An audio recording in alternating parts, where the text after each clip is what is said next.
All right, welcome everyone. We're going to go ahead and get started. Good evening and welcome to the Immunodeficiency Foundation's webinar series. This evening, Dr. Stacey Clardy will share an overview of her study, Neurological Manifestations of CVID. My name is Emma Martins and I'm the Program Manager of Community Health at IDF.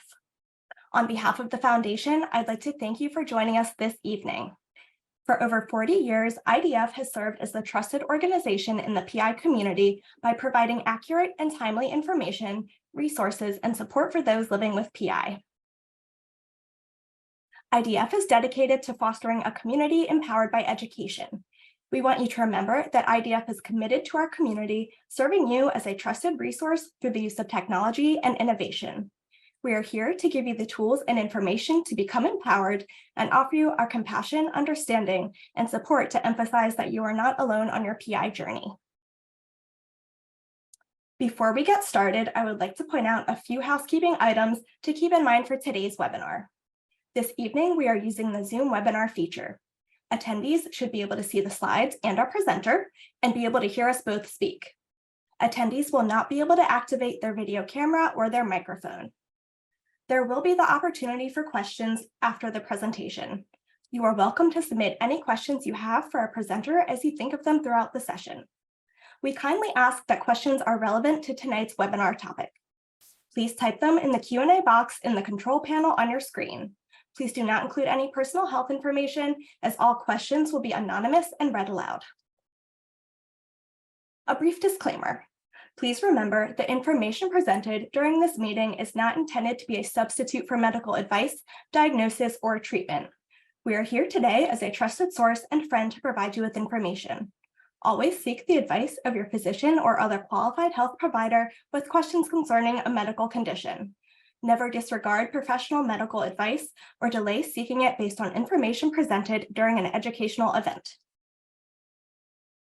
To learn about IDF and explore our resources, please visit our website at www.primaryimmune.org. The website offers a wide variety of online and printable resources for anyone seeking information or support for PI. We also can help you find an immunologist or PI specialist in your area with the Clinician Finder. IDF also offers monthly programming and events. We host monthly lunch and learns and bi-monthly webinars covering topics facing the PI community. And we also have Get Connected groups, peer support, Ask IDF, and our annual PI conference coming up in June. Connect with others in the PI community at our 2023 Walk for PI. With events in 8 cities across the US and a virtual coast-to-coast walk option, anyone can participate. Did you know that 24 IDF research grants have been funded solely by our Walk for PI? Visit www.walkforpi.org to get in on the fun and help make a difference for our community. This meeting is made possible by our wonderful sponsors. It is due to their partnerships and contributions that we can provide programs such as this for the PI community. Please join me in thanking our 2023 sponsors: CSL Behring, Grifols, Takeda, Horizon Therapeutics, Accredo, Octapharma, Pharming Healthcare, AstraZeneca, Bioproducts Laboratory, Kedrion Biopharma, Enzyvant, X4 Pharmaceuticals, CVS Specialty Pharmacy, and Chiesi Global Rare Diseases. And now I am so pleased to introduce our presenter for this evening. Dr. Stacey Clardy is an Associate Professor of Neurology and the Director of the Autoimmune Neurology Clinic at the University of Utah. She is also a 2019 IDF Research Grant recipient. Welcome, Dr. Clardy. Thanks so much. It's great to be here. Shall I screen share? Okay, let me go here. Are you able to see that? Yep, looks great. It's perfect. Yeah, thank you so much for having me and really welcoming me into this community. I am a neurologist and I didn't really learn the extent of what's involved with primary immunodeficiencies until I was really an attending here at the University of Utah.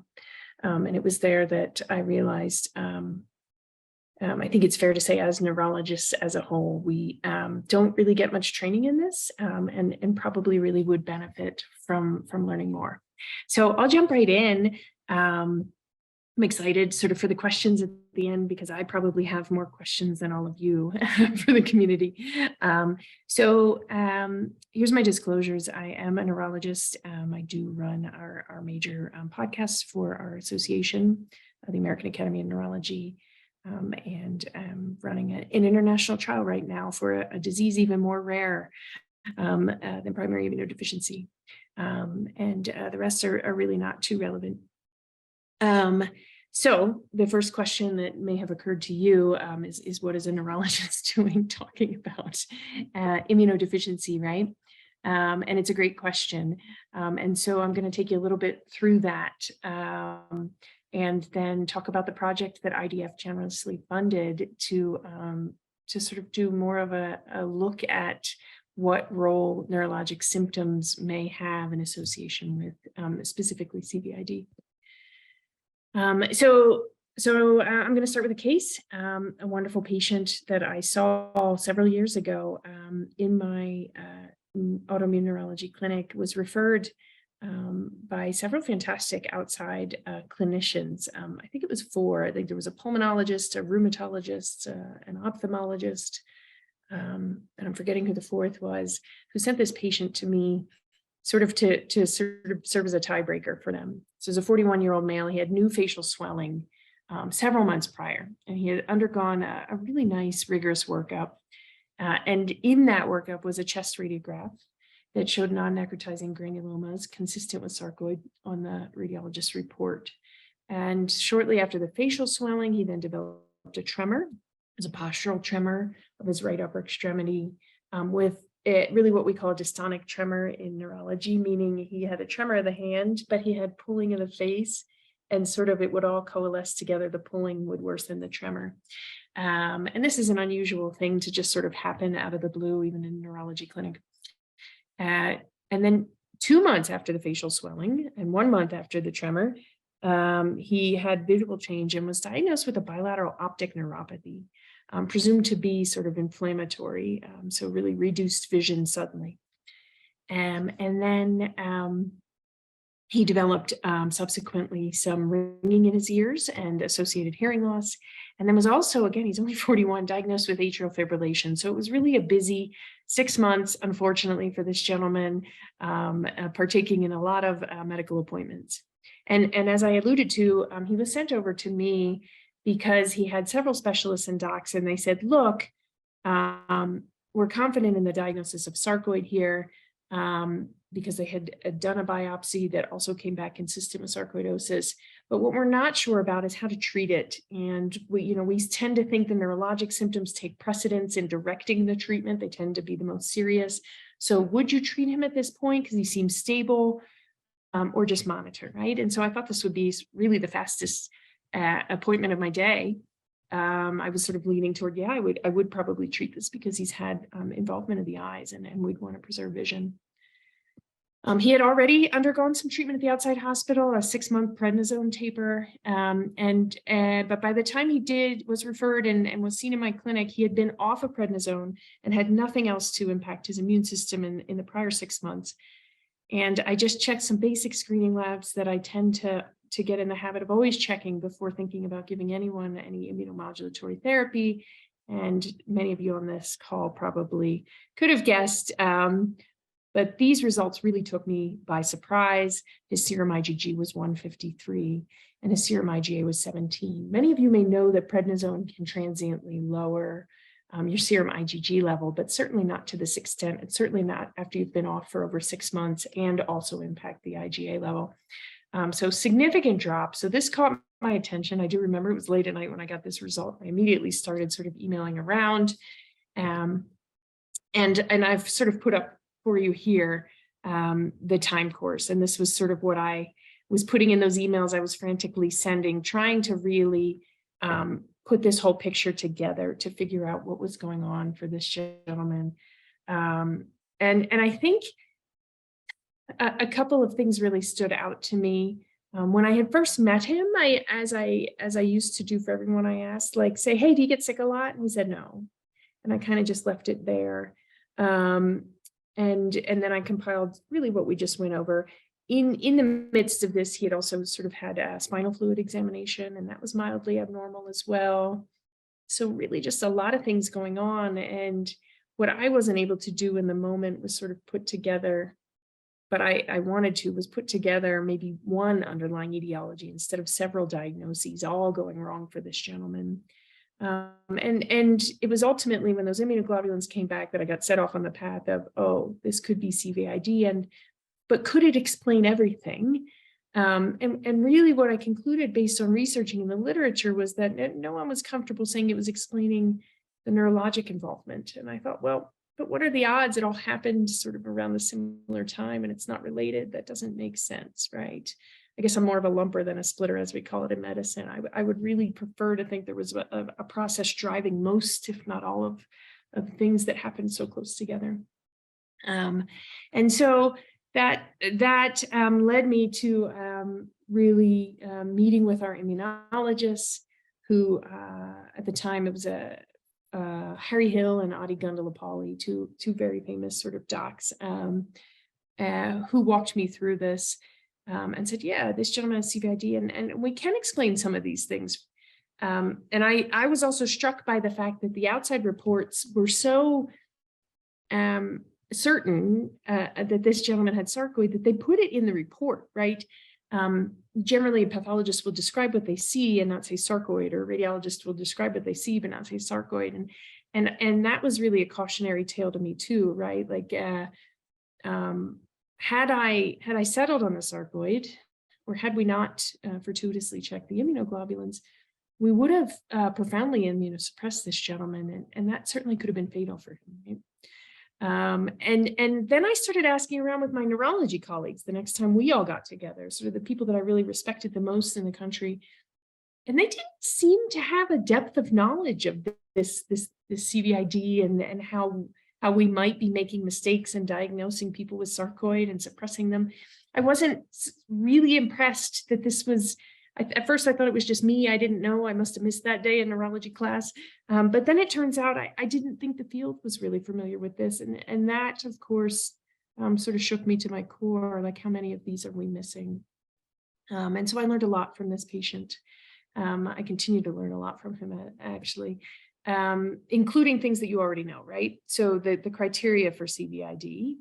And this became relevant because what I also learned from Harry Hill and Adi Gundalapalli were some of the things that we do in neurology, iatrogenically produce hypogammaglobulinemia, right? So things that I didn't know until they sat down and sort of mentored me a little bit.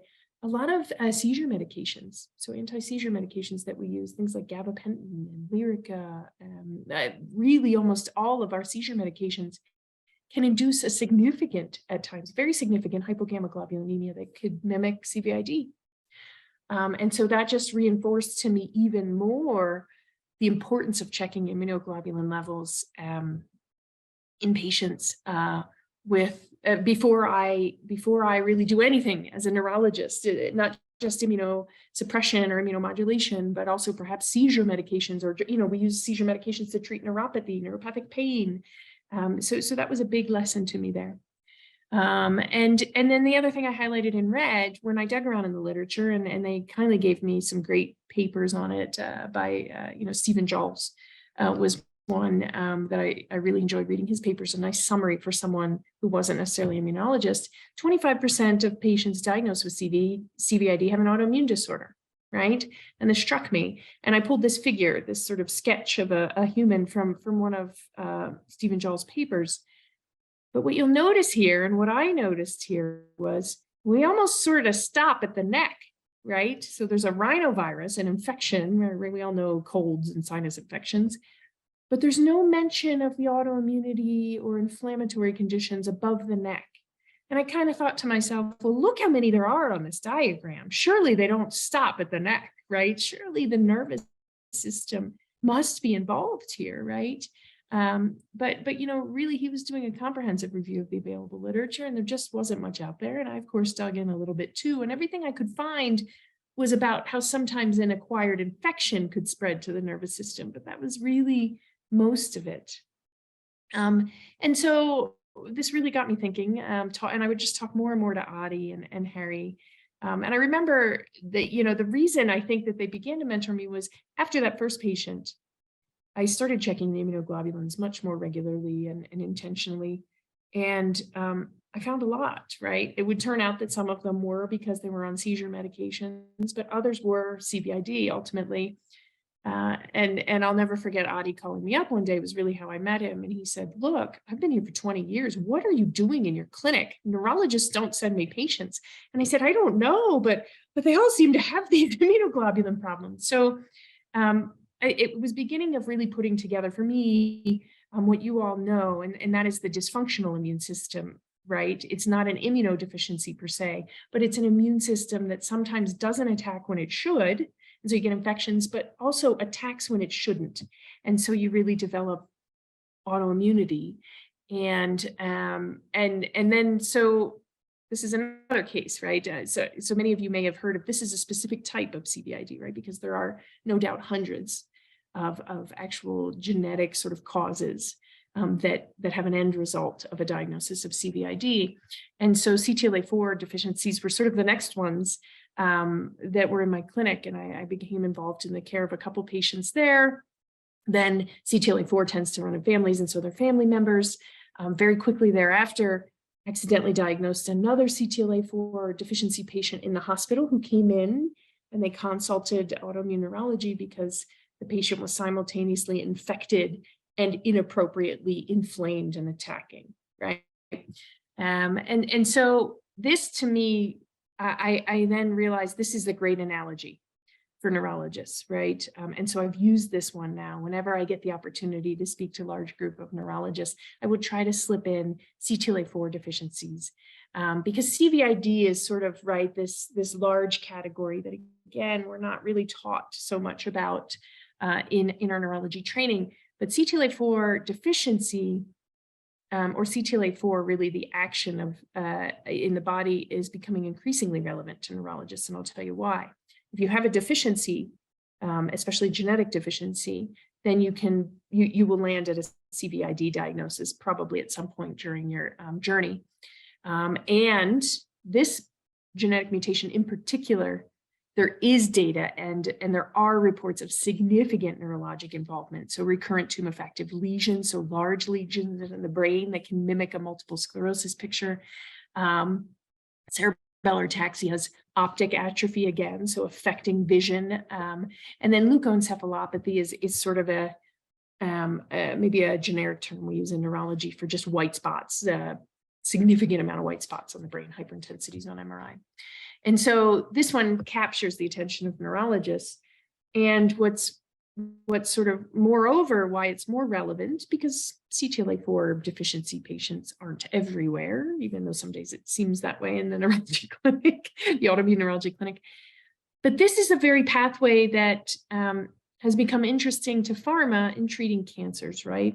So when you have a deficiency, you end up with the CVID, right? And the treatment for that has been put through trials at NIH is abatacept, and it mimics the action of the CTLA-4 protein and thereby reduces immune activity. So basically fixes the deficiency, right? But the converse of this is if you block CTLA-4 activity, right? And this is happening more and more and more. I often joke that our oncology colleagues are giving us too much business, more than we can keep up with over in the neuroimmunology world. And that is because they use CTLA-4 antibodies in more and more cancers all the time to treat them, right? Ipilimumab, tremelimumab, and then other similar, not CTLA-4 antibodies, but related classes of medications that essentially overstimulate the immune system. So they mimic the autoimmune piece that can happen in CVID, not the immunodeficiency, but the autoimmune. And so we have actually had to set up a clinic over in the cancer center just to address this overstimulation of the immune system that helps to treat the cancer beautifully, has really made tremendous strides in the treatment of multiple cancers with these medications, but in a subset of those patients has really just poured gasoline on the fire of the immune system, right? Because it's doing this dysfunctional immune system piece. It's activating the immune system to attack the cancer and often accidentally attacking other parts of the immune system at the same time. And so I do sort of, again, for this audience, you probably know many of this, but I do sort of talk to neurologists to try and encourage them to really try to get answers for patients with suspected immunodeficiencies, because as any patients will know on this webinar, the journey to a diagnosis is painful and long and drawn out. So what I have started doing more of, and it has been really a growth area for me, it's a very uncomfortable space for me to be in, is at least starting the screening process for some of the genetic mutations.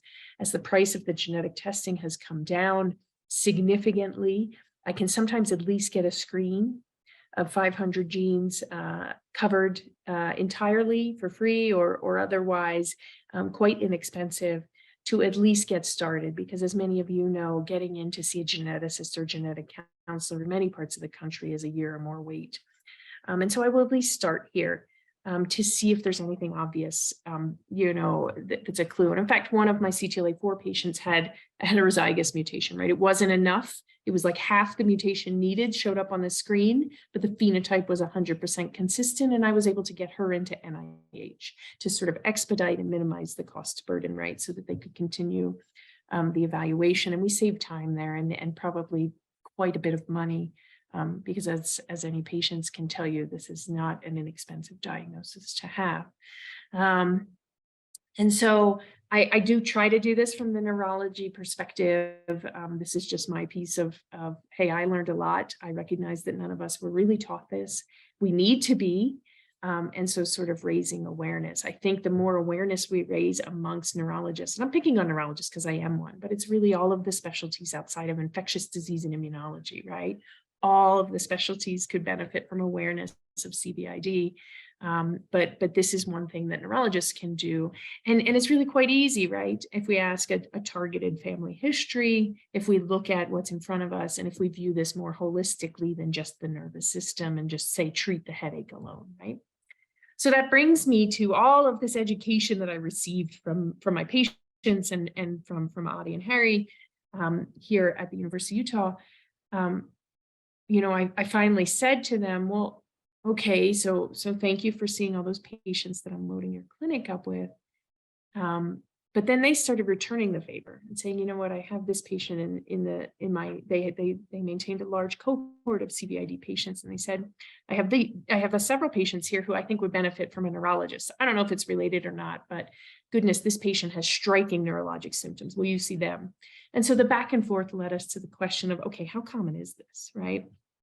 And so we surveyed our cohort here at the University of Utah, the cohort of CVID patients. So the diagnosis was verified by Adi or Harry, who maintained this and were much more qualified than I to make the diagnosis. So did the strep titer testing, rolled out other causes of hypogam and so on. And we sat to, we looked in the literature, it wasn't well documented. So we decided to ask our patients, right? And this is the publication that resulted from it that IDF funded with a research grant. So it was a questionnaire-based survey we started a few years ago. We decided to just include adults, and they had to have been diagnosed in the CVID clinic. So it had to be verified. And they had to, for our purposes, we had to limit it to folks who were able to read English, because a lot of the surveys didn't have translations readily available. And so we did two big things, right? We made our own screening questionnaire, 25 questions of things that we had seen anecdotally, things we wanted to know. Does anyone in the population have A, B, or C neurologic symptom? And then depending on what the patient said, if they said yes, it would reflex to a validated questionnaire. NIH, as you may know, has sort of validated tools for many different neurologic symptoms that we could then use and compare the CVID patients to other neurologic populations like multiple sclerosis or Parkinson's disease or Huntington's disease. So that's what we did. So we started with 178 patients. We had to exclude 30 of them for the reasons listed there. So that left us with contacting about 148 participants. Not surprising, a lot of people are busy or otherwise not tech savvy, or just don't feel well enough to do a survey. So 80 responded, and of those 80 who responded, 78 completed the majority of the surveys. And I don't think we realized up front how many people would reflex to the additional questionnaires. So this was really quite a nice effort that those 78 patients put forward for us. We're quite grateful. We ended up with a cohort that was on average about 51 years old, mostly women, about 73% women. And by virtue of, I think, our referral area out in the Intermountain West, largely white. And so that ends up being a limitation, but was what it was. That's sort of who we could capture. The NeuroQOL, the neuro quality of life, are these questionnaires, the bulk of them that I was referring to, which look at the functioning too of anyone considered to have any neurologic condition or symptoms.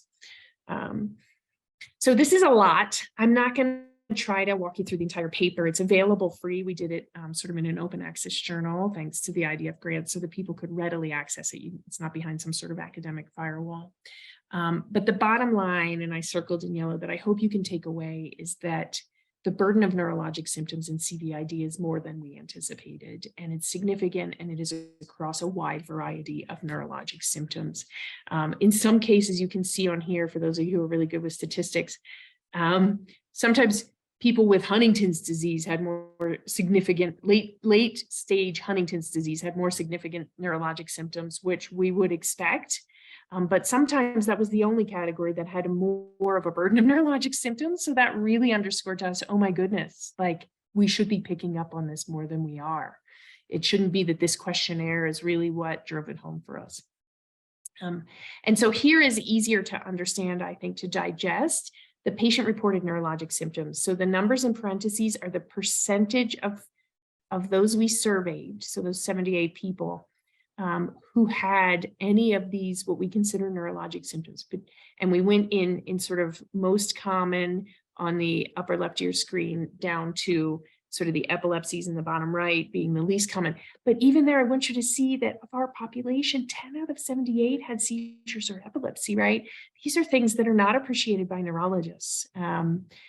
So really, even some of the least common things we thought would not show up, we almost threw them in there thinking, oh, maybe one person will coincidentally have this, showed up far more than we thought. And when you get to sleep problems, fatigue, headache, muscle cramps, twitching, pain, right?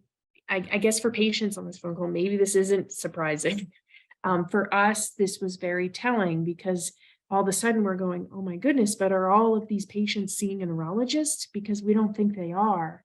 And probably, you know, in the midst of your CVID appointments, right, especially with an immunologist or infectious disease doc, you're spending so much time making sure you're not getting frequent infections, that your, your immune globulin is being dosed correctly, checking trough levels, all of those things, which are very, very important, right, to functioning.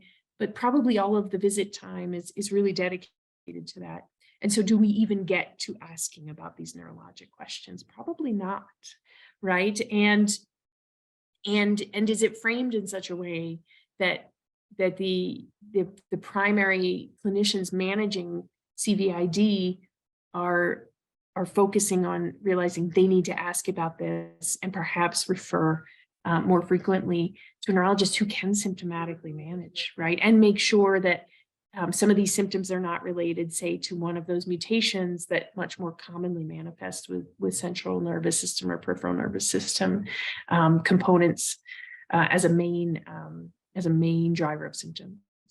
So really, what did we learn, right? So let's go over it. It helped me to sort of consolidate this because it was a lot to take in. So for many common neurologic symptoms, people living with CVID report a higher prevalence and a higher impact on quality of life measures than the general population or traditional neurologic populations, right? This is not a minor thing in our cohort. When living with immune deficiency, I think we have to emphasize, don't overlook common symptoms and miss an opportunity to improve quality of life. Obviously, immune globulin is life-saving in many cases, but it's not everything. And quality of life can still be significantly negatively impacted by neurologic symptoms.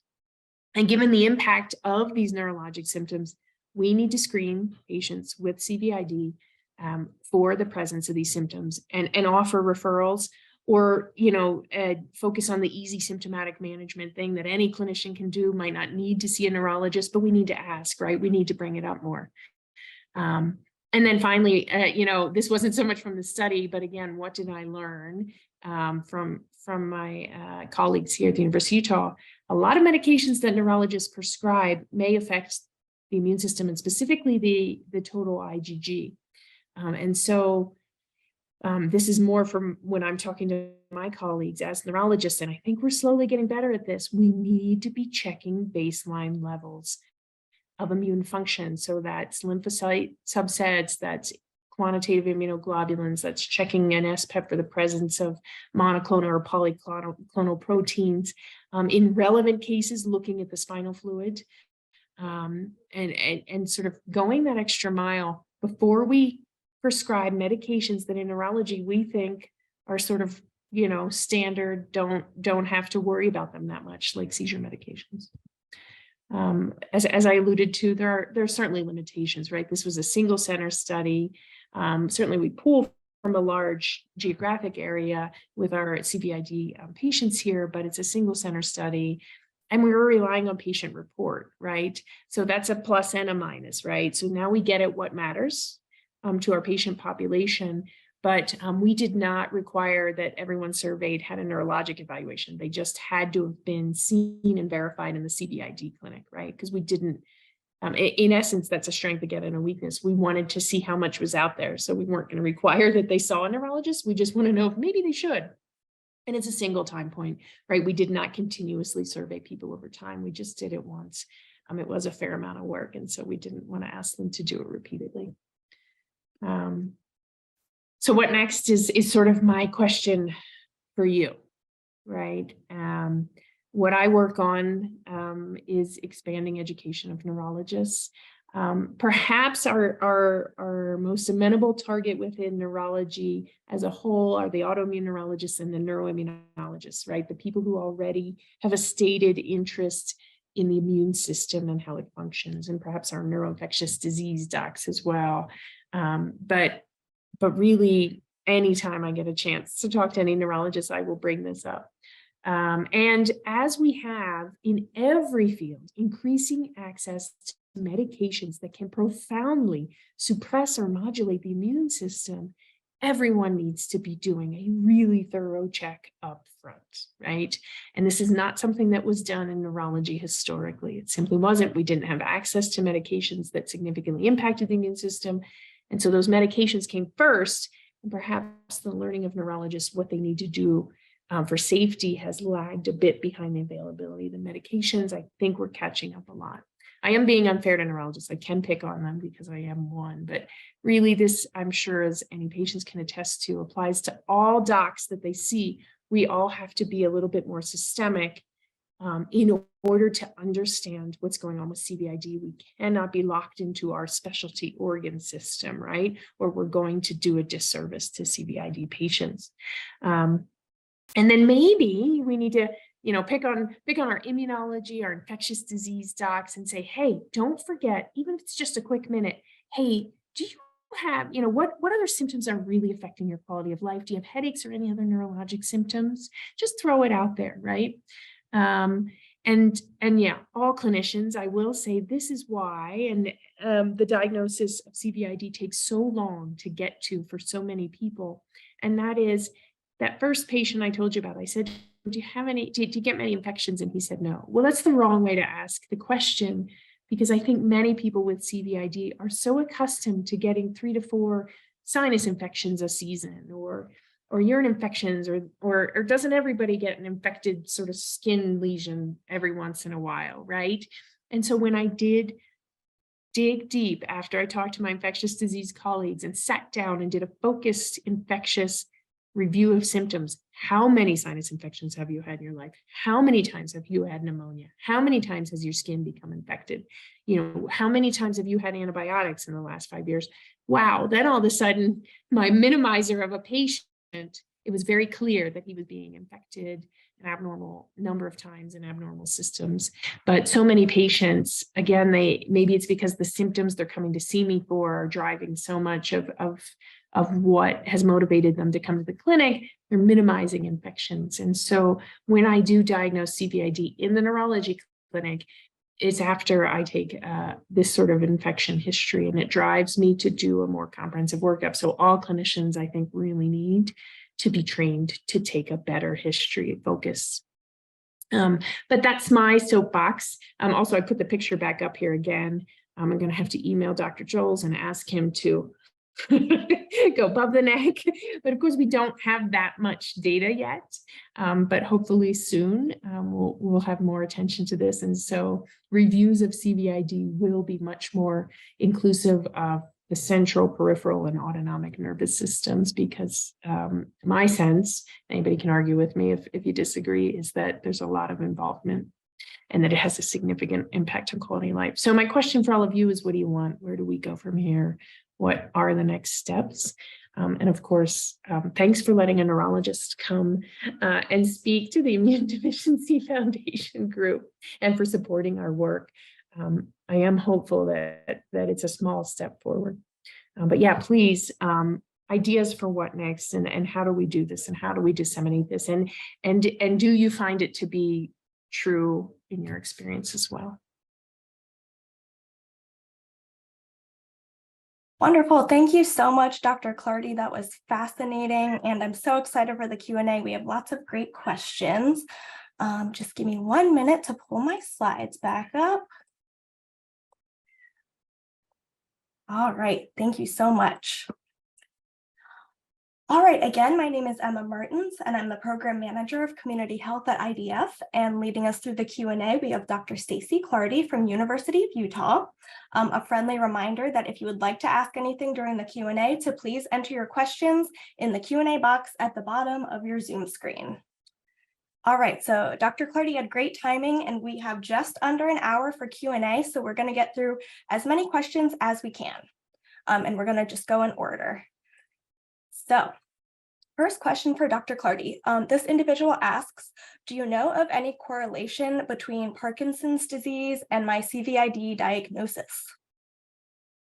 Yeah, I don't, but this question, I don't think we're there yet. My hope is, with all of the accessibility to the genetic testing, right? We know there's a handful of genes that have been identified, some here at the University of Utah by Harry Hill, that are the underpinnings for CVID, but we've got a long way to go.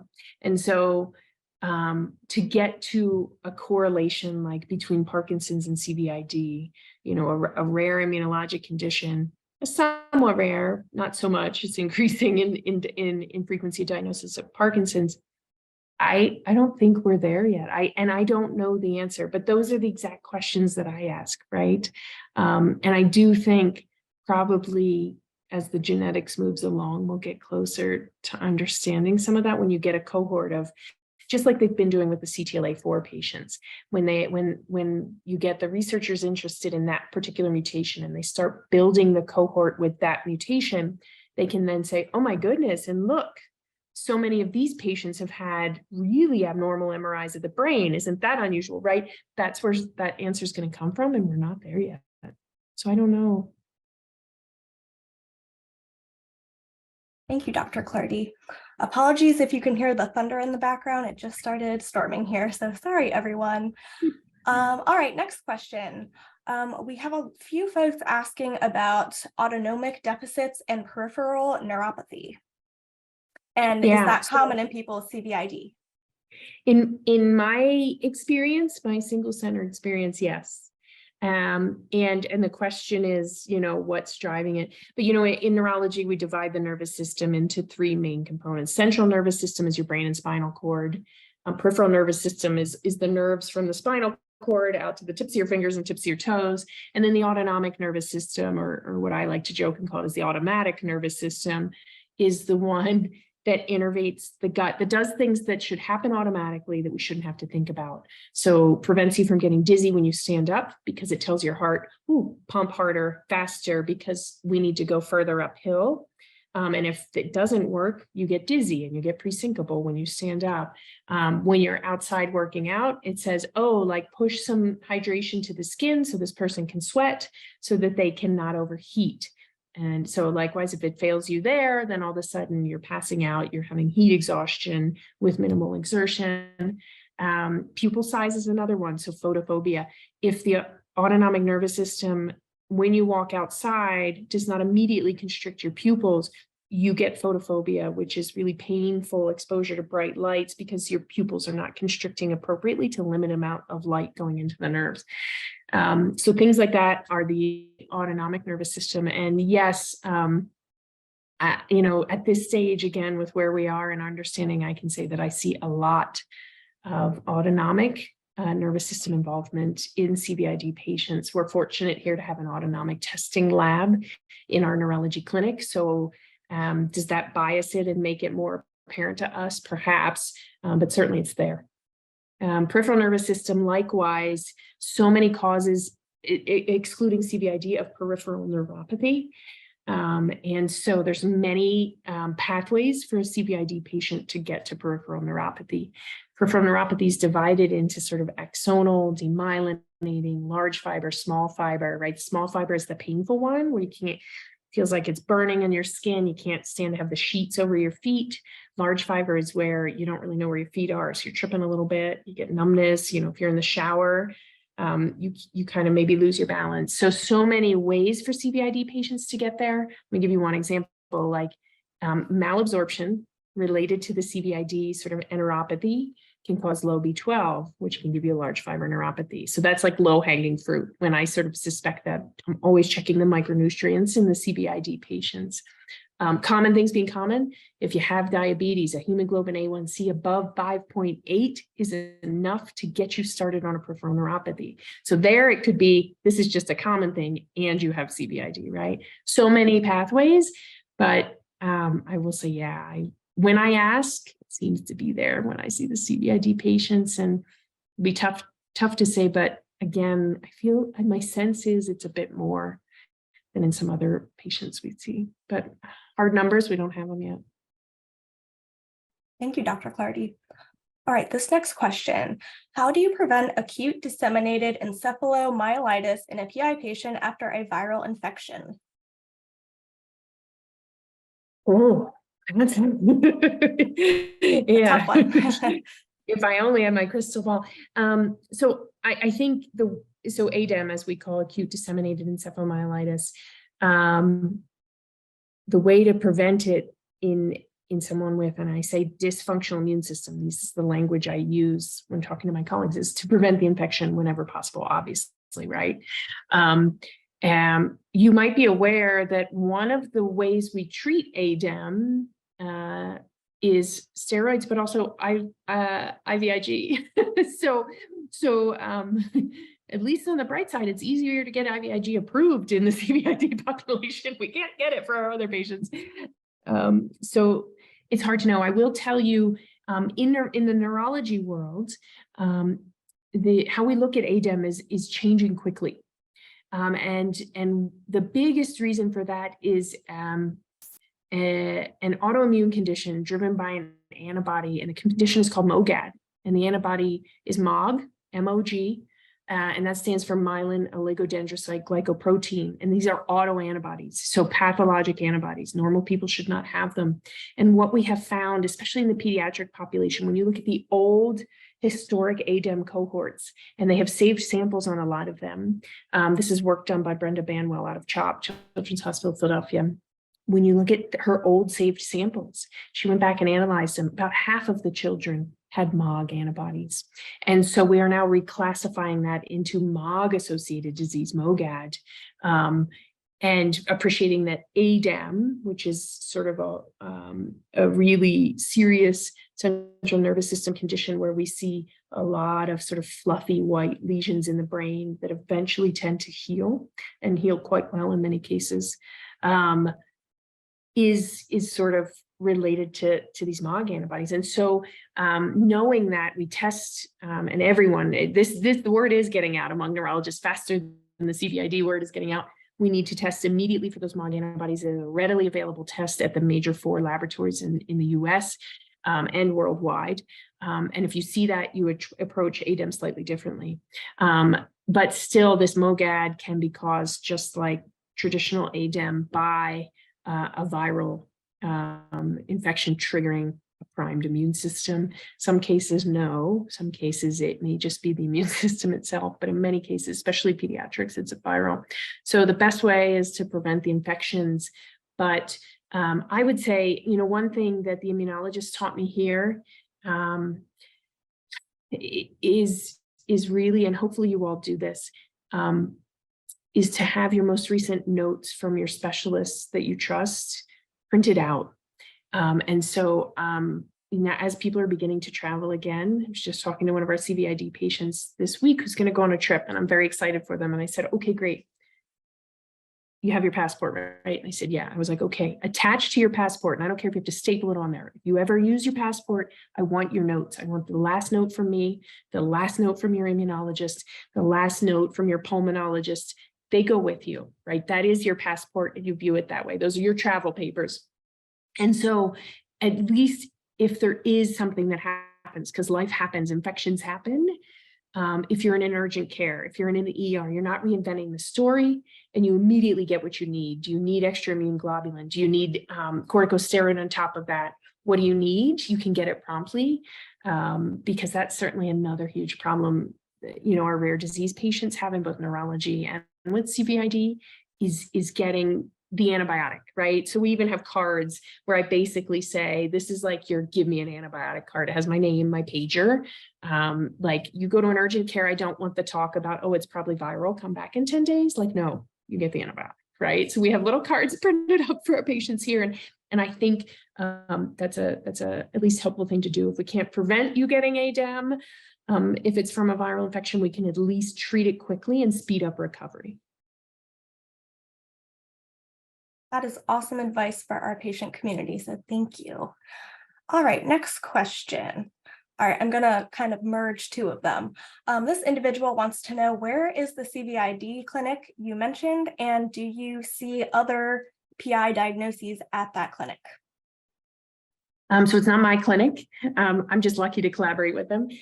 So I will tell you, I mentioned Harry Hill and Adi Gundalapalli, who are also authors on that paper. Harry Hill has since stepped back, clinically retired. He's stuck with it for a while, but he's in well-earned retirement. Adi Gundalapalli actually moved to CDC about 3 or 4 years ago. And I don't think he's actually been able to see patients because his workload is so tremendous with the work that he's doing at a higher level. At the University of Utah, that clinic, we are fortunate to have had it taken over by a med-peds doc, which I adore, because pediatric immune systems are quite complex and a little above my head too. So she sees adults and children. Her name is Dr. Adrienne Carey here at the University of Utah, and she's phenomenal. And she also has some other colleagues. We do, I think, I go to her, right, because I can only remember so many names, and I know that she has a special interest in CVID, but we also have a dedicated pediatric immunologist for the Children's Hospital.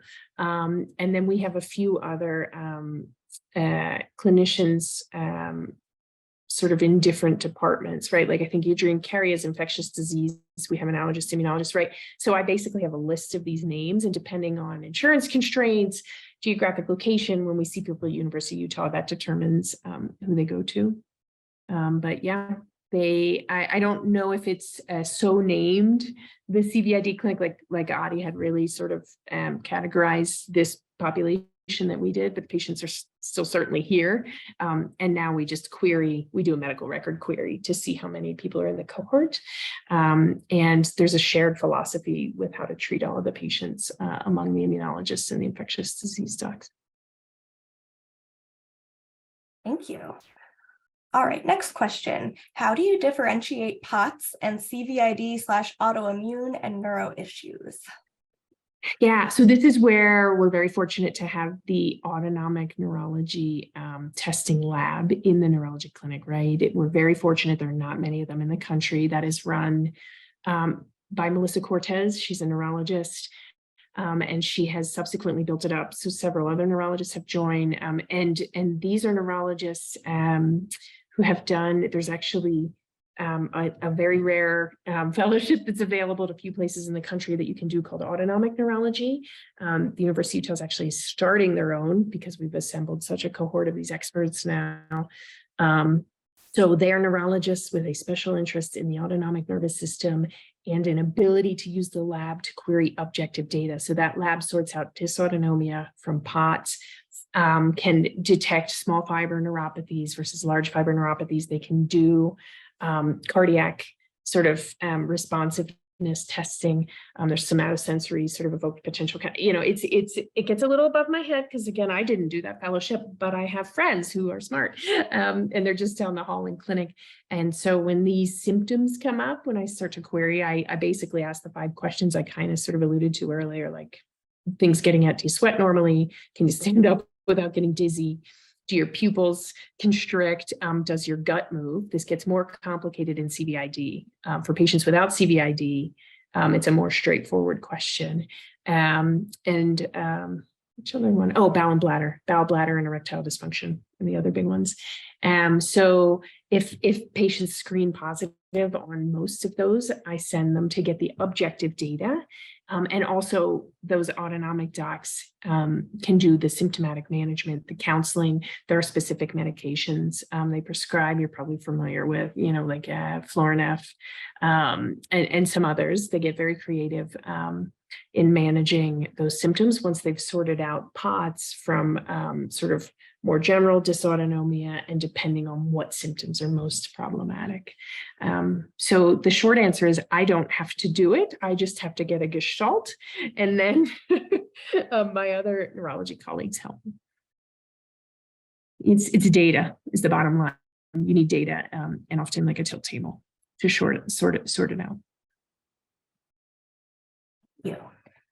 All right, this individual asks, when do you know if a symptom is related to your CVID or something else? And when do you go and get evaluated? Well, that's the $1 million question. Does anybody on here know the answer? Because I would like to know. Right, this is so tricky because the first thing that comes to mind, right, is this an infection, right? And I think most CVID patients are pretty good at sorting that out. Am I getting a fever, or is it a cellulitis, or is it the sinuses again? Am I coughing? But then beyond that, this is where I think just assembling a thoughtful team of clinicians is tremendously helpful, so that you can go and docs don't have to know about all these rare diseases, right? They just have to be willing to investigate and to think. So when you come in and say, I carry a diagnosis of CVID, that means my immune system does not fight off infection when it should, but it also means that it can attack inappropriately. And my question today is, I have this symptom, and you describe it to them. It started at X time. This is what's going on. Do you think it could be related, right?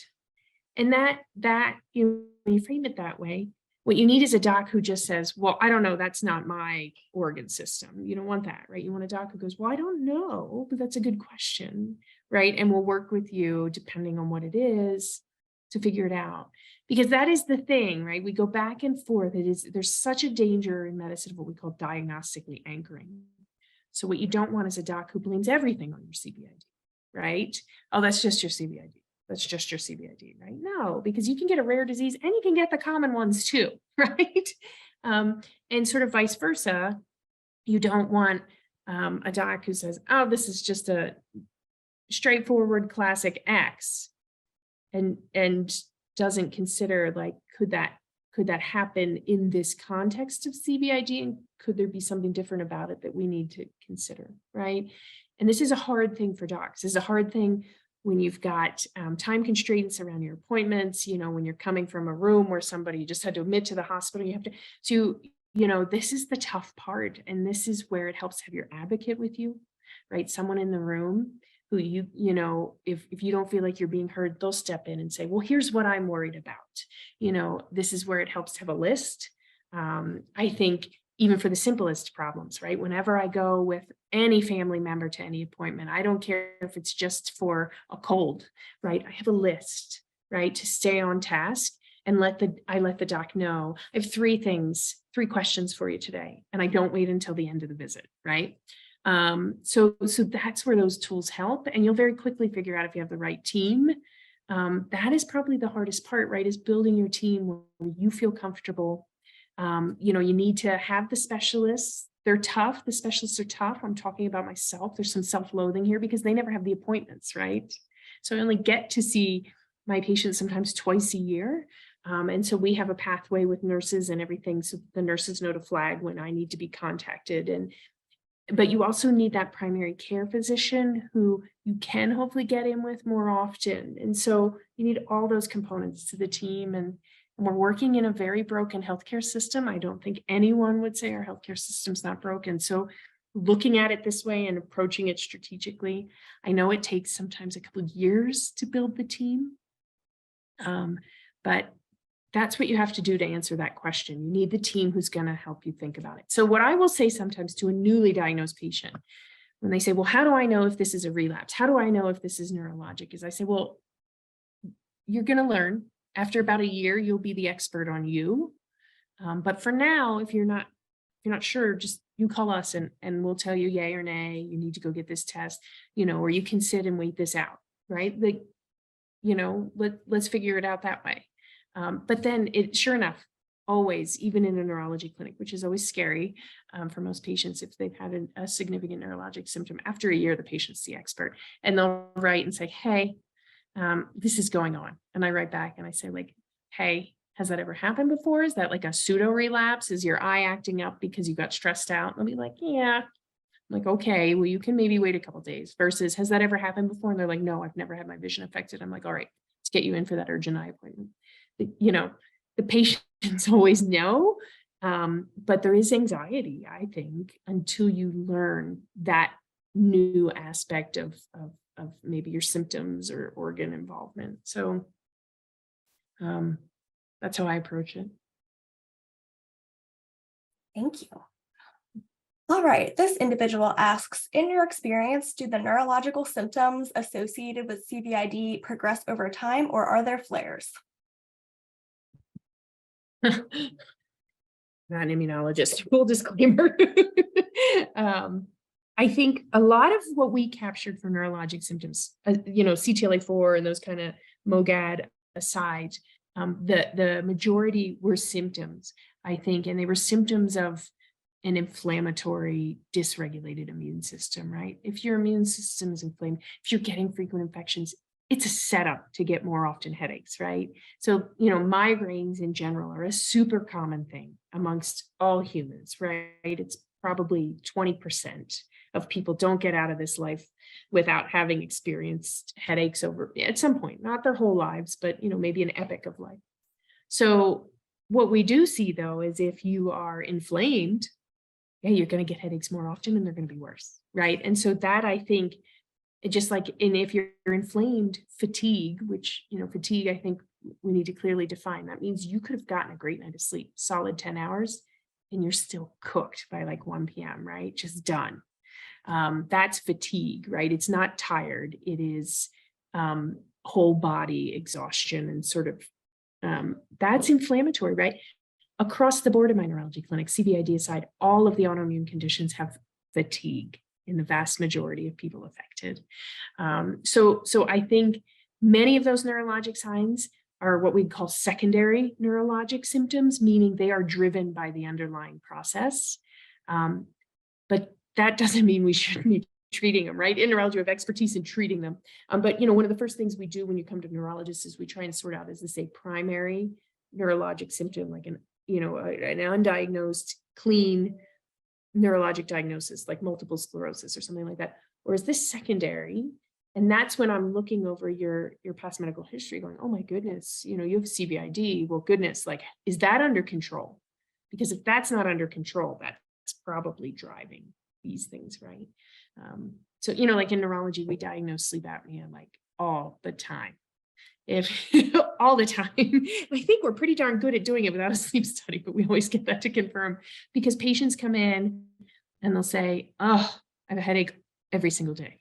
And then we say, well, do you go to bed with a headache? And they're like, no, some nights I go to bed and I don't have a headache. Do you wake up with one? Yes. If you wake up with a headache and you didn't go to bed without one, you're not oxygenating well at night.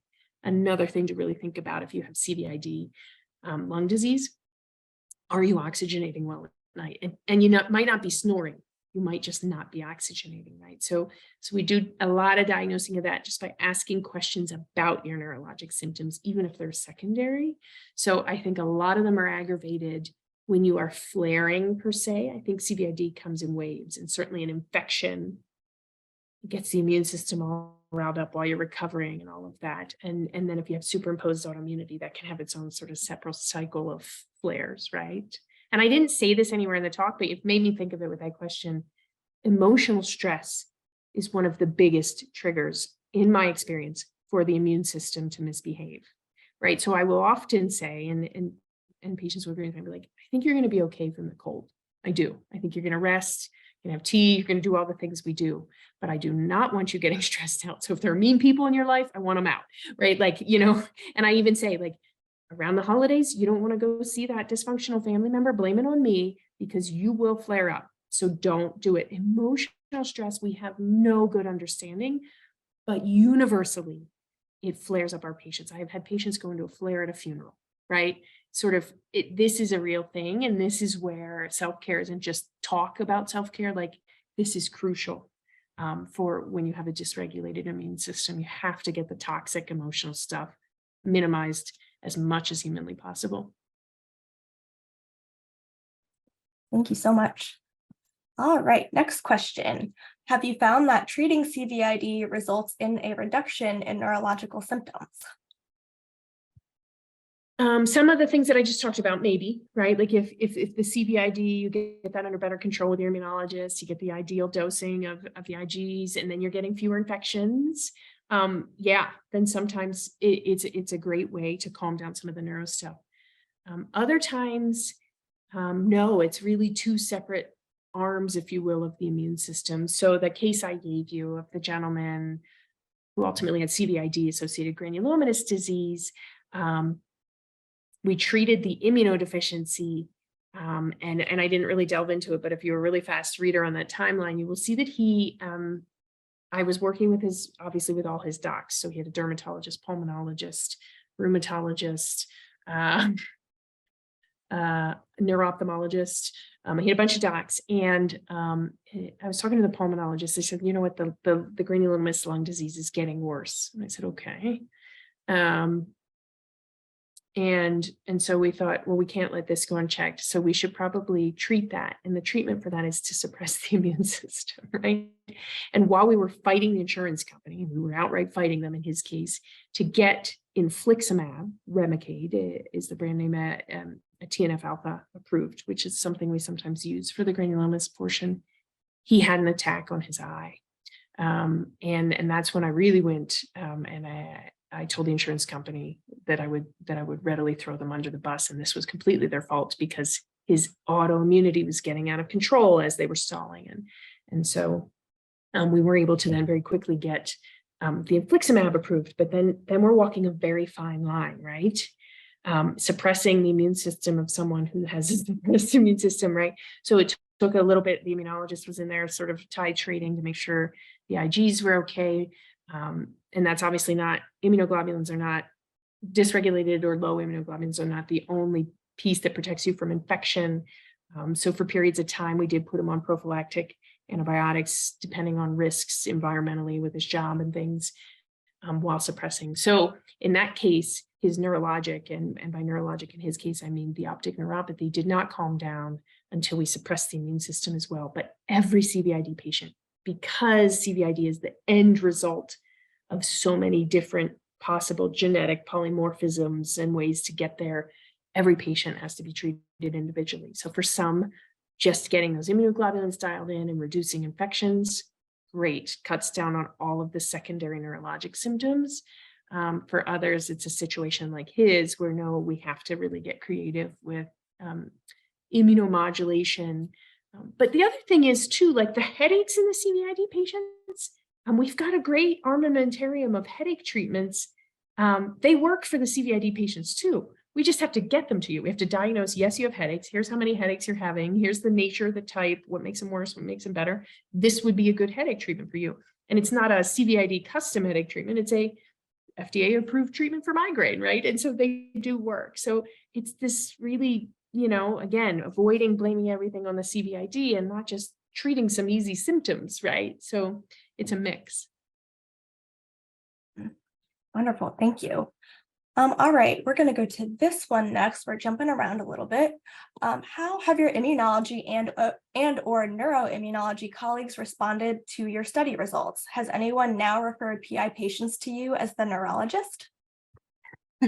Well, so I'm that specialist, the self-loathing here, but we're trying to build up our autoimmune neurology, but it's a wait. There's a national shortage of neurologists, just like there are in many other specialties. So we triage our clinic to make sure, because it's an autoimmune neurology clinic, very specialized normally. And so if I get a referral from one of my immunology colleagues and they say patient with uncontrolled migraines, I will, but they have an immunologist, right, who sent me, who's treating their CVID, I will often send them right to our migraine specialists and say, okay, take a crack at them. Anything you're worried about here, let me know. If it's not, and so we do that so that patients aren't sitting on wait lists forever. So it's sort of a complex kind of referral pattern to get patients to the right place, because I don't sort of have the lock on neurology expertise by any means. And in some cases, I'm really not who our patients need, like the dysautonomia case, for example. If I see that, if someone says patient has CVID and is syncopal all day long, right, then I send them right to the autonomic group. So it again depends on the question being asked, on the symptoms that are there. If the question is, hey, like they have white spots on their brain, right, that's more the neuroimmunology, neurology, or hey, I think they have a superimposed antibody-mediated condition like MOGAD or something. Those are where we immediately scoop them up. But we're fortunate to have a big neurology department, and so we try to get people to the exact expertise based on their symptoms, and it's different for everyone. And the way that I do that, which is not feasible for many people, is I actually triage referrals, which is an enormous undertaking of time that does not reimburse, and is sort of just something I do at night. But I think it saves so much aggravation for the patients, like showing up at the wrong neurologist who's like, I have no idea how to, right? So that's what we do in academics. We can sort of do that. And so we choose to do that. And I have one of our younger faculty helping me triage now too, because the volume is so great. Wonderful, thank you. All right, next question. Is there a way we can participate in your survey or study to further your CVID/PI connections via the IDF? Well, I guess that's the question. Like, what do we need to do next? So we did a survey. I mean, maybe a next step is a multi-institution one, right? Usually in science, what you do is if you publish one thing, then you hope that someone at a different center replicates it, right? So maybe that is the next thing that needs to be done. The paper was just published in early 2023, so it's not been out there that much. Or multi-center, that could be something. Again, I'm not right. This is Immunodeficiency Foundation. Like, is that something we could do? Should we put this out? I don't know.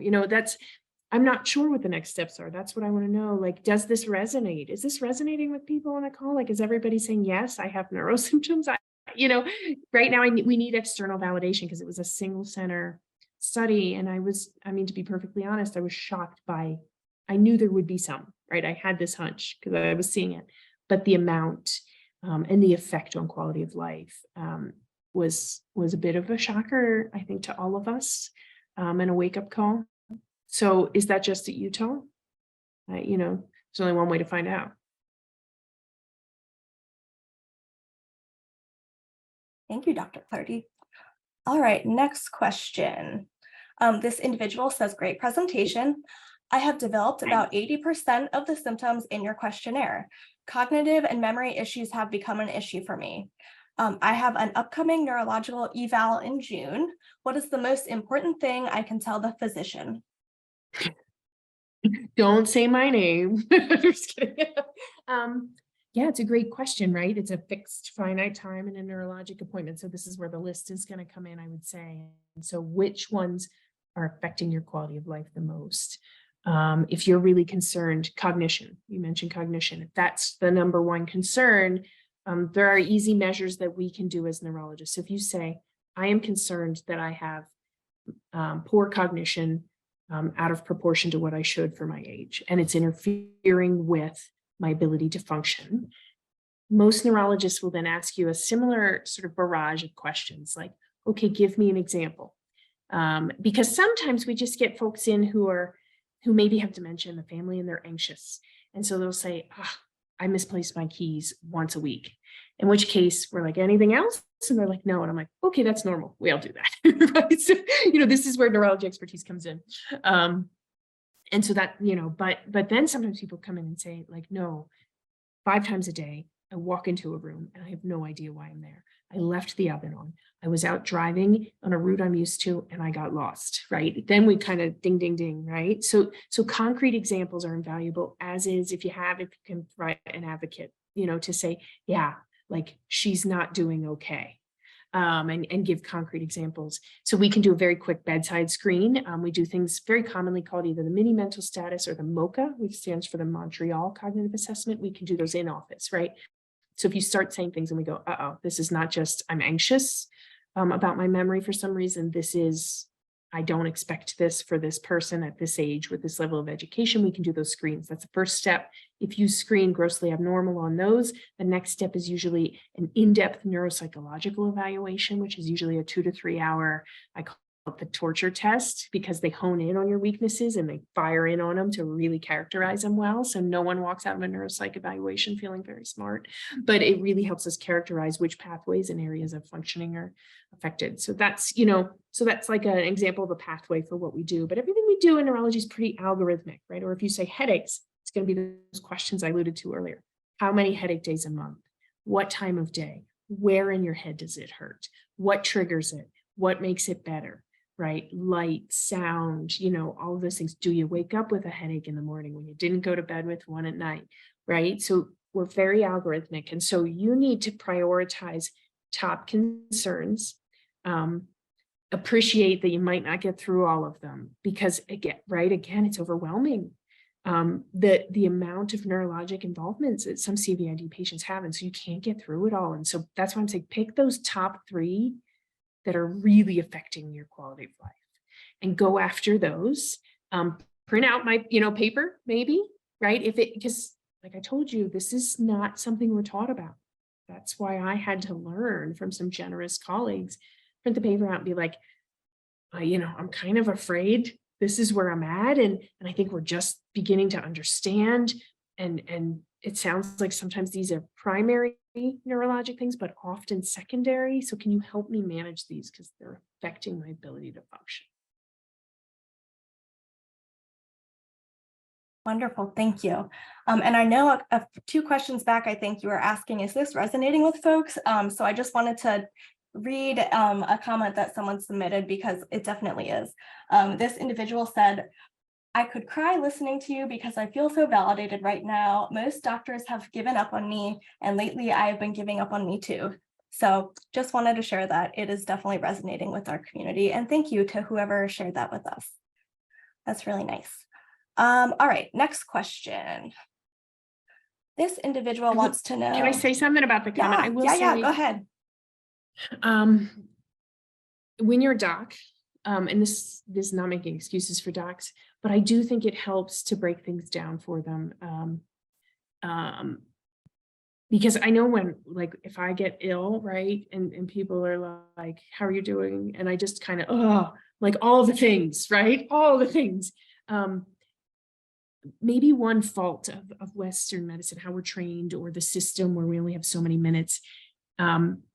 If you can focus it for docs, when you come in with a diagnosis like CVID, a lot of people don't know, but they know it's a thing and it sounds complicated and the immune system's involved. And a lot of doctors, we get intimidated, right? We're like, oh, I'm not smart enough to like help with that, right? Meanwhile, you've been waiting for this appointment forever and you're like, right, that whole, okay, you gave up on me, right? Or you think I'm crazy or whatever, right? So again, that's where the list and the advocate help, right? So you are already there. You're not feeling well. You wouldn't be going to the doctor in the first place. Bring with you someone, if you can, neighbor, somebody who's kind of there and less emotionally involved, right? Who can advocate, and you have your list. So you stay focused. You got your list on your phone or your piece of paper. Can you help me with this today? You know, can you help me with this? And again, the list cannot be 20 items long. Again, you're going to see the doctor over there going, oh my God, I want to, but I can't, there's not enough time. If I try to fix the first 5 things, it might interfere with the next 5 things. And could be interactions, right? So focus, right? I hate to say, but the best patients I always view as managing me. They're like project managers. So they're like, okay, we need to address number 1 here. What's your plan? Right. And they're very polite about it. But I loved it. I'm like, oh, this person's a project manager, an engineer or something. You can tell that is the best to just focus in advance when you're in a better place, not in the pressure cooker of a 45-minute or 30-minute appointment to do that. So don't give up, but make it an incremental, okay, here's what we need to do first. Right. And if you're not being heard, then you do go to the next, find your team. IDF can help you with that. Thank you so much. All right. Next question. When should we see a neurologist if we have the top 3 symptoms you mentioned? I mean, I think that question becomes, are they bothering you? Are they interfering with life? Right. And can you, I mean, that's the thing. The patients always have the answers. Sometimes we can help by asking a question. And so you connect the 2 things, but the patients know,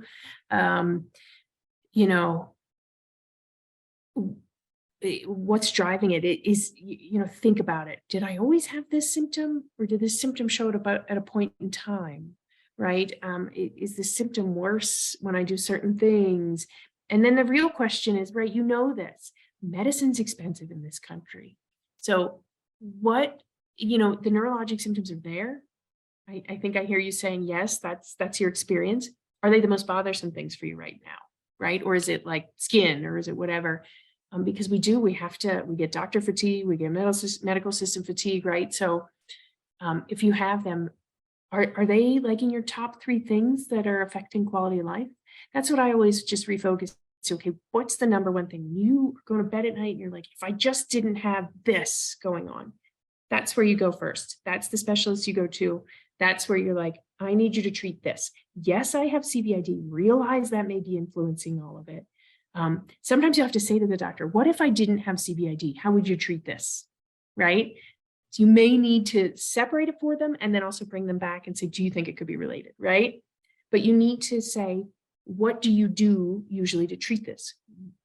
And what I really like to tell people, if you feel like you're not getting it, or you feel like sometimes doctors are constrained in opinions because there's no evidence. Well, you know this. There's not a ton of evidence-based medicine in how to manage the other stuff in CVID. So a way that you sort of give someone permission to start being creative is to say, look, I know there's no easy answers here. What would you do if this was your family? What if I was your mom? What if I was your sister? What if I was your daughter? What would you tell me to do? That gives the doctor permission to level with you, right? So I love that question. And I think it's powerful, and it allows us to say, okay, like, I'm not sure, I don't have data here, whatever, but yeah, if you were my sister, I'd tell you to go do this. That's the first thing I would try. And all of a sudden you sometimes get a different answer. And you're like, well, why do you say that in the first place? The reason is because it may not be traditional. It may not be, sort of be the doctrine in medicine. There may be nothing to sort of support it, but you're getting at their gut, which we're kind of told that's not necessarily the right thing to do, right? So that's another, keep that one in your back pocket when you're in those frustrating appointments, just sort of cut to the chase, what would you do if this was your family? Thanks, Dr. Clardy. And we have a bunch more people commenting, yes, it resonates big time. So I just wanted to share that. I don't know if I'm like, I don't know how to feel about that. I think it's good. I think it's good. I mean, it's good and bad, but I think people are hearing this and it's making them feel seen, and that's why we're here. So I will keep telling the neurologists they need to know about this. It's what I at least take away from that, and the immunologists too, right? thank you. All right, we have about 10 more minutes, so we're going to try to get through some more of these. I know Dr. Clardy has a hard stop right at 8:30, so we'll do questions right up till then, and then we'll just do our closeout couple of slides. All right, next question. You mentioned that you check CVID patients who show white spots on their brain MRI. Can you elaborate as to what the white spots are a sign of? I've been told it's a part of normal aging and that they are benign.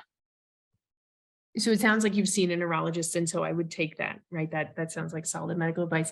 I generically say white spots, right? But hold on one second, just let me look at that page. Okay. To a neurologist, a white spot is not a white spot is not a white spot, right? So that's part of our training. You will notice most neurologists read their own MRIs, right? Even though we have a radiologist officially signing off on them. The question earlier about ADEM, those are dramatic across the room, taking up a big part of the MRI of the brain, you can't miss them kind of things, versus everyone as they age is sort of entitled to get a few nondescript small, the technical term is white, sort of hyperintensities. That's what they're called on an MRI. Migraineurs are entitled to have them, right? So example, I get migraine headaches, so I'm sure that I have a few hyperintensities, right? But again, it's the clinical context. So when you go into the neurologist, they're going to ask you some questions. They're going to look at the location of those hyperintensities, the size, whether or not they enhance with contrast. And they're going to put all of that together to say, you're okay, you're fine. Or sometimes they'll say, actually, you have a few extra for your age. Do you have high blood pressure? Do you have sleep apnea? Do you have migraines? Have you ever, right? So they will begin a line of questioning based on the appearance and location and size of any hyperintensities they see on the MRI of the brain. But I will tell you, it's much more the exception for me to actually see an MRI where someone doesn't have a few small white hyperintensities. But it really comes down to, are they cortical? Are they subcortical? Are they only on one side? Are they scared? So many factors. And this is where, the neurologist will bring it up, they will look at it, and this is what we are trained in. This is what we're good at. We may not be experts in CVID, but neurology training teaches us to look at MRIs to identify if a hyperintensity is a small lacunar stroke, if it is demyelinating, if it is just normal aging, if you will, meaning the smallest little blood vessels might close off a little bit and boom, you get a little tiny hyperintensity. So that is a good question for a neurologist. And yes, you will see primary care docs, appropriately so, not comfortable answering that. So if they get an MRI report that says, oh, some mild white hyperintensities, or they use these terms like maybe out of proportion for age, and we start panicking when we see that, but then you go to the neurologist, right? And they're like, no, it's fine, right? So yeah, there's a huge spectrum, I guess, is the short answer. And so if you had a trusted person look this over and say that, I would go with it. Thank you. All right, next question. I'm going to combine a few that folks have asked. We have a couple of individuals asking if you know of any association between ADD and ADHD and CVID. This one would be quite challenging, I think, to sort out, just because you have CVID, which you arrive at by many, many different pathways to the common endpoint. Same thing with ADD and ADHD. We obviously also live in a society where these are diagnosed far more than they used to be. And unlike CVID, where there's pretty clear criteria, ADD, ADHD, a little grayer. So I don't know. I really don't know. And I think it's going to be a very hard question for anyone to answer, especially if you just take certain aspects, like, is it trouble focusing? Well, sometimes you can have trouble focusing if you didn't sleep well, right? If you didn't oxygenate well, if, right? So it gets tricky. And so I have not seen literature on that. And I think if there isn't literature, it's for good reason, right? It would be a hard thing to study. Yeah, again, it may come down to if there's a significant component of ADD and ADHD, one of the things we do is make sure that we've controlled for all the easy, what we call low-hanging fruit in medicine, right? Like, again, make sure you don't have sleep apnea, all those kind of things. If that's your number one on your list for things affecting quality of life, then I think, yeah, you pursue treatment, symptomatic treatment, while making sure that there's not things aggravating it, right? Thank you. All right, next question. This individual wants to know, how can the chronic neurologic pain be managed safely, as this is a huge cause for decrease in quality of life? Yeah, so neuropathic pain, neurologists are decent at managing, right? This is in our wheelhouse. And I will say, if you already have a CVID diagnosis, we're already following your immunoglobulins. So how I alluded to the fact that, like, some of the meds we use for neuropathic pain can sometimes lower the immunoglobulins. Well, we're already watching them, so maybe you just need a smidge more. So I wouldn't worry about that. Like, I do worry of somebody who comes into me on high dose gabapentin for neuropathic pain, and then I see a low IgG and I go, ugh, can't sort this out very well now. So when you come in, maybe there you go, there's a silver lining. If you're coming in with the CVID diagnosis, yeah, you can just go to a neurologist and they're going to ask you questions about the nature of the neuropathic pain. They're going to make sure they have a sense of what's driving that neuropathic pain. Is it a peripheral neuropathy? Is it lumbar degeneration? Is it, there's sort of myriad causes, these we alluded to earlier, like diabetic neuropathy or any of the other causes. There are autoimmune causes too. So once they sort that out and sort of feel like they have a sense that there isn't something that should be etiology specific they're targeting, we have just a lot of medications, really, and for neuropathic pain, including topicals and various combinations. So we will often really kind of put together a hybrid plan for how to treat neuropathic pain. For the most severe of our patients, we will often bring in our pain management docs too, who can do for refractory pain things like IV lidocaine, IV ketamine, things like that. So a neurologist is pretty well equipped to begin to address that, and has multiple tiers of strategies. There are occasionally, for example, in my world, I see some severe spinal cord inflammatory injuries. Sometimes those really don't heal well. And so I work very closely with pain management, where I give the oral medications, the topical medications, the lifestyle, the sort of coping strategy things, and they will often layer in some of the sort of fancy things that need monitoring and special fellowship training. Wonderful, thank you. All right, I think we probably have time for 1.5 more questions. So this is going to be our last long one. This individual asks, what would you tell a patient if they have seen a vast majority of specialists and spent a few years back and forth to other states? They've brought that list of questions you mentioned with them. They've brought an advocate with them. At this point, would you recommend a team of specialists that can help? Well, I think it's very important to have a team of docs when you have CVID, right? Because as you all know, it affects different organ systems for different people. And I will say, like, for example, when I came here as an attending, it was a new institution to me. It took me a couple of years to figure out who in each department was the right specialist, and so I think that's sort of what you need to do as well. Some general recommendations: it helps to stay all in one medical system. Again, broken system we're in here. But when I have a patient come in and they have seen 5 different docs at 5 different practices in town, none of whom share the same medical record, that's fine, as long as they have taken the time to print out every single note, have every single digital MRI for me. And, and that's a lot of onus on a patient who's suffering and not feeling well, right? So sometimes that's what it takes, right? Sometimes you're fortunate you can get everybody good enough in one system. I appreciate that you can. And so that's when I sit with the patients and I'm like, all right, here's the talk, broken medical system. I will send my letter out to your docs. Who knows if it'll get there?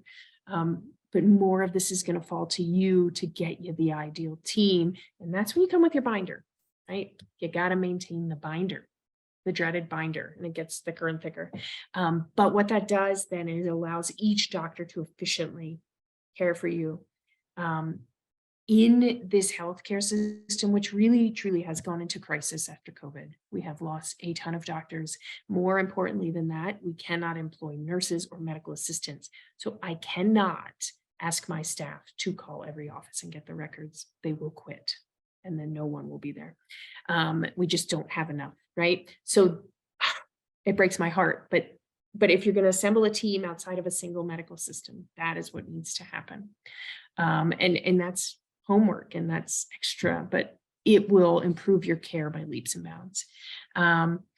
Otherwise, yeah, I think you got to keep looking for your team, and it does usually take a team. You need that one primary care doc who is a straight clinician, right? The problem with us specialists is a lot of us are researchers. So for example, I'm in my clinic 1 day a week at the university location.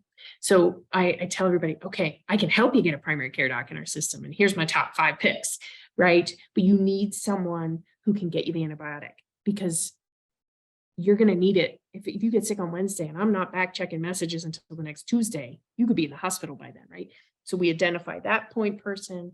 And then, if it's a pulmonology, pulmonary symptoms are prominent versus, and so once you find a doc you like, this is another sort of tip, ask them who joins the team, right? Because they'll probably have opinions. Say, oh, this person's very good in cardiology. Let's do that.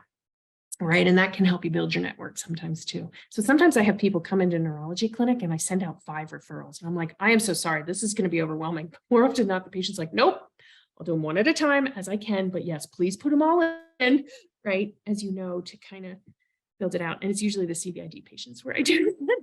They'll come in, just move to the area. And I'm like, oh, you haven't had an EKG. You haven't seen anyone for your lungs. Oh, goodness, what's that rash? Right. So, those are just kind of strategies to do it. One upside of the pandemic is that many of us have more ready ability to do video visits. So once, for example, if I'm just managing migraine and I know that you had a normal neurologic exam when you were in last time, I'm comfortable doing follow-up visits by video and appreciating that a lot of what we're doing is organizing and ordering lab tests and sort of that kind of management work. So that can be helpful too. And a lot of my patients will just step out of work. And so it's, it's not a whole day lost traveling to and fro. It's just 45 minutes. I'm going to take my lunch for this appointment. They step into their car. We do these visits anywhere. You can get a signal, right? And some privacy. So that's another silver lining. We lost a ton of people in the field, but at least we have a little more flexibility. I'm just trying to give you some tips. I hope they're helpful. I think they definitely are. And I know you have to jump, Dr. Clardy. So real quick before, where can folks find your paper?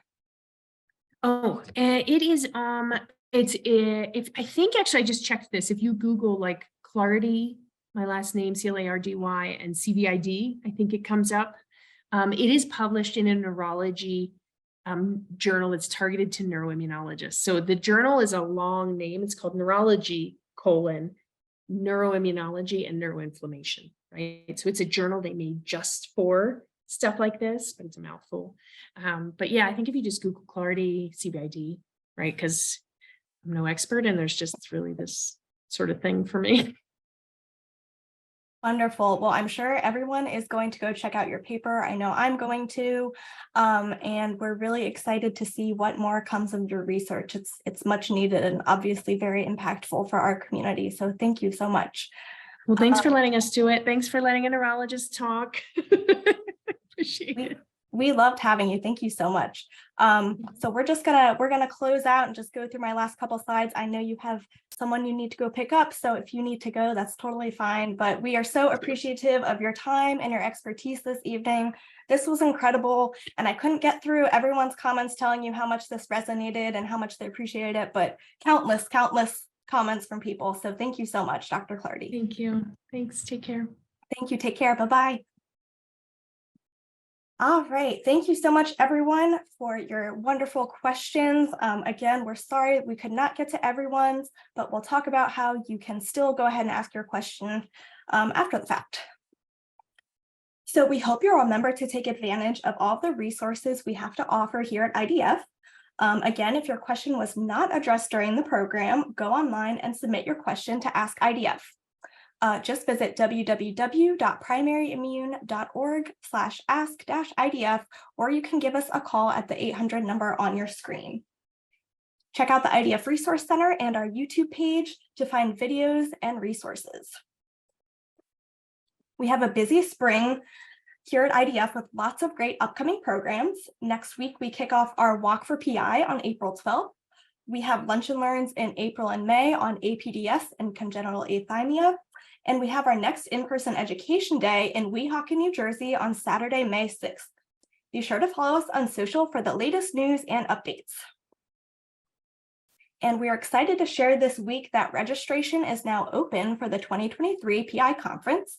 So to register and see what it's going to be all about, visit primaryimmune.org/conference. Again, we want to thank our wonderful sponsors for their generous support of all of IDF's educational programming and community services. We truly couldn't do it without them. Thank you so much. And thank you again to our audience for joining us this evening. Thank you for your great questions and engagement. We really appreciate you. And thank you again to Dr. Clardy for an amazing presentation. We hope to see you at our next IDF event this spring. Take care and have a great evening.